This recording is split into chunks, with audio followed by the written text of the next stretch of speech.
On est un petit groupe, ouais. On peut se défaire des habitudes, mais non, quelques réflexions comme ça, et puis je trouve qu'il y a quand même une matière très riche. Donc moi j'ai plutôt deux, trois réflexions et puis une ou deux questions. Première réflexion un peu d'ensemble, on a évoqué l'exigence d'une réforme de la fiscalité locale en même temps que la question posée à la part de demander aux collectivités territoriales de réduction du déficit et de la dette publique. Et est-ce que, à vous entendre notamment sur la définition de la liberté d'être et la liberté d'agir, est-ce qu'il n'y a pas, et moi ça ne me dérange pas de l'admettre, mais dans la liberté d'être et dans la liberté d'agir, une forme de tendance consubstantielle à ces libertés-là, à la croissance de la dépense publique, pour traiter des problèmes de la société, qu'il s'agisse de la cohésion sociale ou encore de la transition écologique, qui appellent des financements supplémentaires. Et donc, quelque part, est-ce que dans les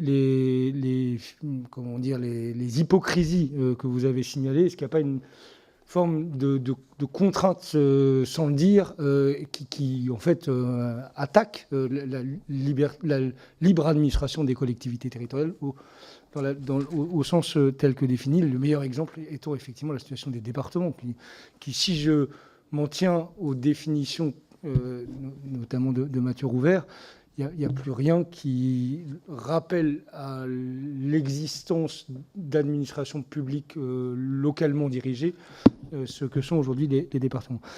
Une autre interrogation, moi j'ai beaucoup aimé la formule sur le fait qu'il fallait qu'on pose la question de la réforme des finances locales autrement que comme conséquence d'une réforme, d'un allègement de fiscalité aux ménages ou aux entreprises. C'était exactement la situation postérieure à la décision de suppression de la taxe d'habitation, qui n'a jamais été pensée pour être une réforme de la fiscalité locale. On a construit une réforme de la fiscalité locale après avoir décidé de diminuer un impôt ménage, enfin de supprimer un impôt ménage et de diminuer la pression fiscale sur les ménages, en le remplaçant par de la TVA et en définitive de la dette publique supplémentaire.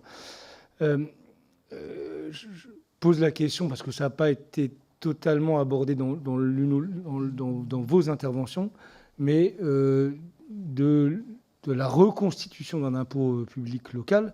Et moi, j'ai été très frappé de lire une enquête récemment, je crois que c'était il y a 2-3 mois, qui disait qu'il y avait plutôt une opinion favorable des Françaises et des Français à la reconstitution d'un impôt local. J'étais étonné de ça, mais quand la question leur a été posée de la pertinence ou pas de la suppression de la taxe d'habitation et du fait qu'on pouvait envisager d'eux, je crois qu'il y avait une majorité de Français qui disaient qu'ils n'étaient pas hostiles à ce principe. Donc, voilà, c'est une question très générale et j'en conviens, mais je pense qu'elle est de fait une question qui nous est posée. Parce que soit on assume une économie substantielle de la dépense publique, soit on assume la reconstitution d'un impôt public national ou local, mais en l'espèce convient de la pertinence d'un impôt local, soit on fait un peu des deux, mais en tout cas, il faudra traiter cette question. Je m'étais noté 3 autres petites choses, mais avec mon écriture, je n'arrive pas à me relire. Oui, j'avais une dernière peut-être interrogation. Vous l'avez un peu signalé, notamment Yann Lemeur, sur les fractions de TVA. Moi, on avait posé la question dans l'hémicycle et je crois qu'il y a eu un recours, dans le cadre des recours qu'on fait habituellement au PLF, au Conseil constitutionnel, mais qui n'a pas donné une suite favorable. Mais effectivement, moi, j'ai du mal à comprendre comment. Je vois bien comment aujourd'hui la définition autorise des fractions de TVA à être assimilées à des ressources propres. Par contre, à partir du moment où elles sont gelées, comment vous expliquez que les juges ne l'assimilent pas à une dotation? Là, il n'y a plus rien qui tient, quoi. Voilà.